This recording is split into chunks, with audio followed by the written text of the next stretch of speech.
अब हम दूसरे लेसन की तरफ आते हैं, जो है measurement, scale up and scale down of an object. Again मैं वही सेम स्टिल लाइफ यूज़ करूँगी जो मैंने बैकग्राउंड में अरेंज की है। इस पर एक वर्टिकल बॉटल और 2 ओपेक और ऑब्जेक्ट्स हैं, किचन यूटेंसिल्स। और आप देख सकते हैं कि ये ट्रांसपेरेंट नहीं है, क्योंकि ट्रांसपेरेंट में लाइट और तरीके से काम करती है। So we as beginners will start with opaque objects. मैं वही पेज यूज़ करूँगी जिसमें लास्ट लेसन में हमने इफेक्टिव लाइंस ड्रॉ की थी हम लोगों ने कॉम्पोजिशन के लिए। सो उसमें हम उसी के अंदर ड्रॉ करेंगे। तो पहला जो है आपका टेकिंग मेजरमेंट्स। अब मेजरमेंट्स लेने के लिए हमेशा, जैसे मैंने आपको पिछले लेसन में भी बताया था, कि you need to sit at least 2 meters away from the object, और आप अपनी आर्म लेंथ लेते हैं उसमें, और पेंसिल के साथ एक आंख क्लोज करके उस ऑब्जेक्ट को मेजर करते हैं कि वो आपको इस पेंसिल में उसकी लेंथ और उसकी विड्थ क्या है। अब मैं जो हूँ, क्योंकि मेरे ऑब्जेक्ट्स छोटे थे और दैट्स वाई मैं थोड़ा नज़दीक होके बैठी हूँ, लेकिन जितनी बड़ी स्टिल लाइफ होगी उतना डिस्टेंस से आप काम करेंगे तो आपकी मेजरमेंट्स करेक्ट आएंगी। अब देख सकते हैं, ये इस पेंसिल मेरे सिटिंग पोजीशन से एक आंख बंद करके मैंने मेजर किया, तो जो है ये वर्टिकल बॉटल जो है वो अप्रॉक्सीमेटली इस साइज़ की आ रही है। अब मैं साइड पे ही आपको यहाँ पे पेपर पे इसका साइज बता रही हूँ। मुझे ये इतनी नज़र आ रही है। अब मैंने देखना है, अगर आप थोड़े डिस्टेंस पे बैठेंगे तो आपको ये उससे मज़ीद छोटी नज़र आएगी।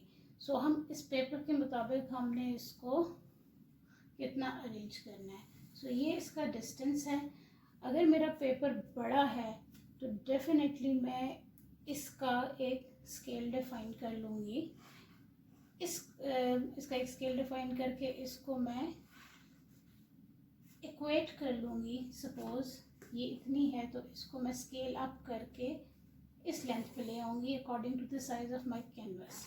सो मैंने अपनी बॉटल अपने कैनवस के अंदर के ऊपर इस साइज़ में कंप्लीट करनी है, तो ये स्केलिंग अप होगी।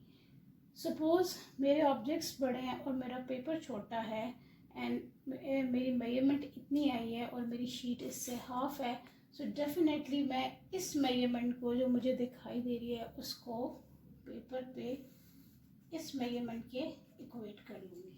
सपोज़ अब आप तीनों की लेंथ देखें, दिस इज़ अप्रॉक्सीमेटली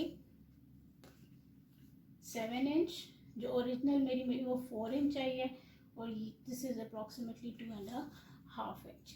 अब हम जब इसको अपने इस पेंसिल फ्रेम में व्यू करेंगे तो इसका हाफ डिटरमिन करेंगे। देन अब अंदाज़न मुझे लग रहा है कि इसके मैं इक्वल 7 डिविजन्स कर लूँगी। दिस इज़ हाफ,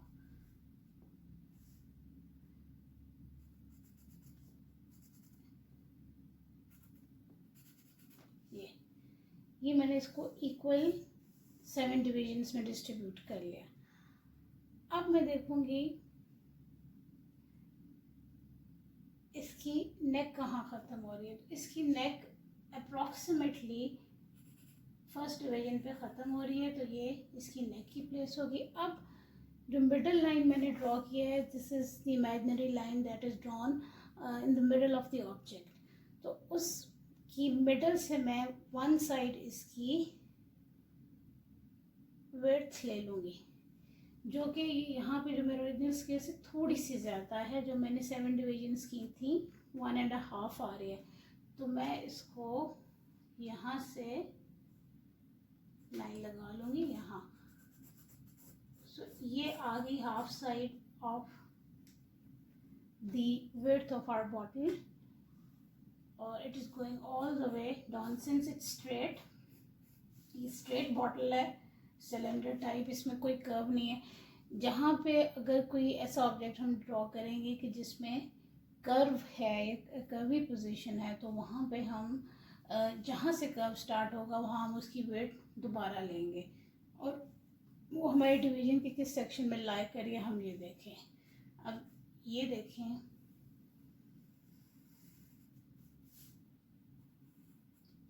अब इसी तरह यहाँ पे अब ये ड्रॉ करने के बाद मैं इसके पैरेलल यहाँ पे निशान लगाती जाऊंगी।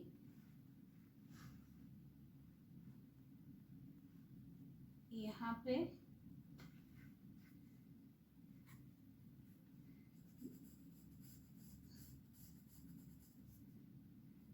इसको यहाँ से इधर मिला दिया, से बॉटल की नेक की भी हाफ साइड कंप्लीट की इधर, और ये यहाँ, ये आपका सिमेट्रिकल ऑब्जेक्ट बन गया। ये वो लेंथ थी जो मुझे अपनी पेंसिल से नज़र आ रही थी। अब इसको जब हम स्केल अप करेंगे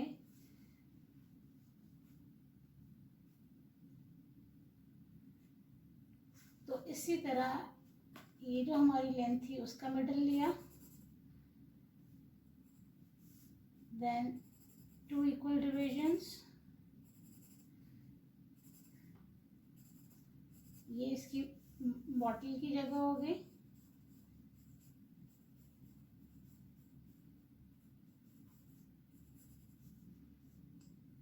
और जो हमारी, आपको याद होगा कि इसकी वेट जो थी वो जो हमारी फर्स्ट डिवीजन एंड हाफ थी, तो ये इसकी वेट पेपर पे इतनी हो जाएगी। ये नीचे से भी हाफ इंच का आ रहा है, तो ये half side of our bottle is drawn on a bigger scale. अब इसी तरह सेम मेजरमेंट्स मैं ऑपोजिट साइड पे ले लूँगी, जितना इधर है तो इतना इधर आएगा,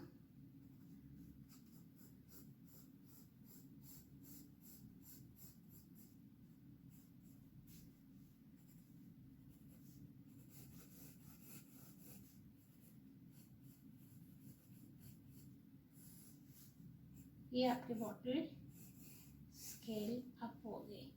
अब इसको मैंने अगर स्केल डाउन करना है, that was approximately,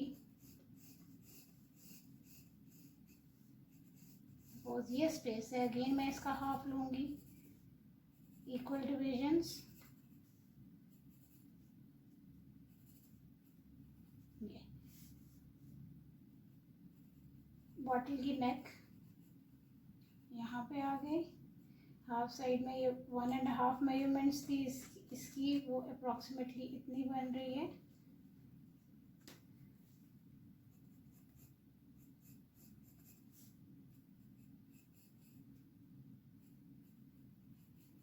half side complete हो गई।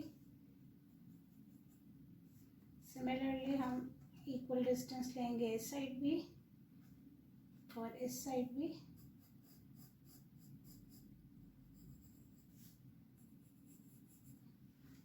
तो ये हमारी बॉटल स्केल डाउन हो गई।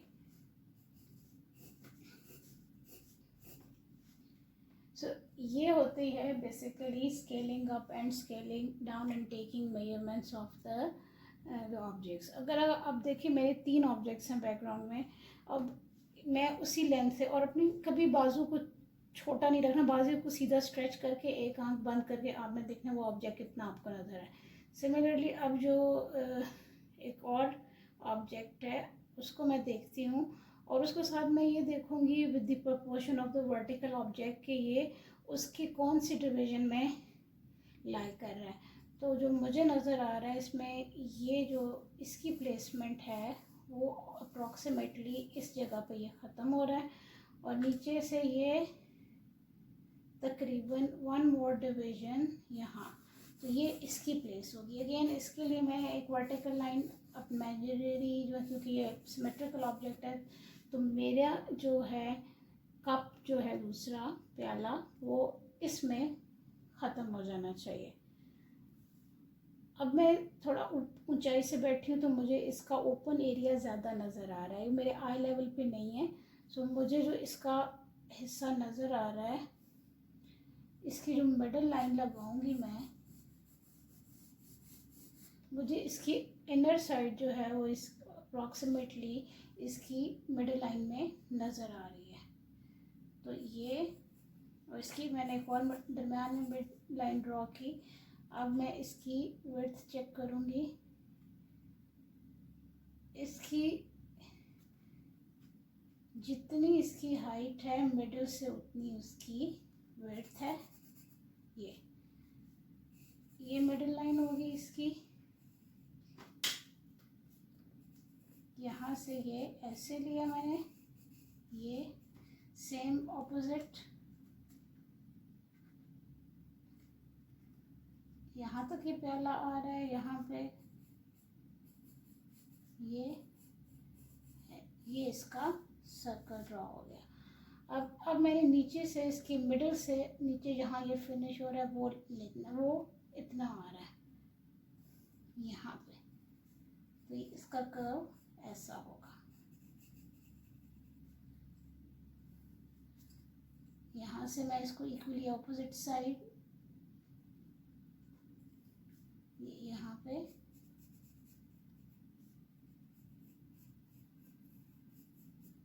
ये।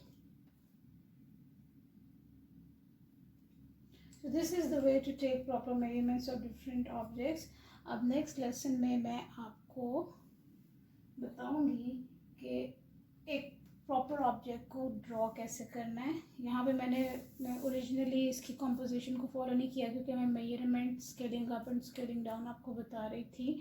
तो नेक्स्ट लेसन में हम इसकी जो है प्रॉपर ड्राइंग करेंगे।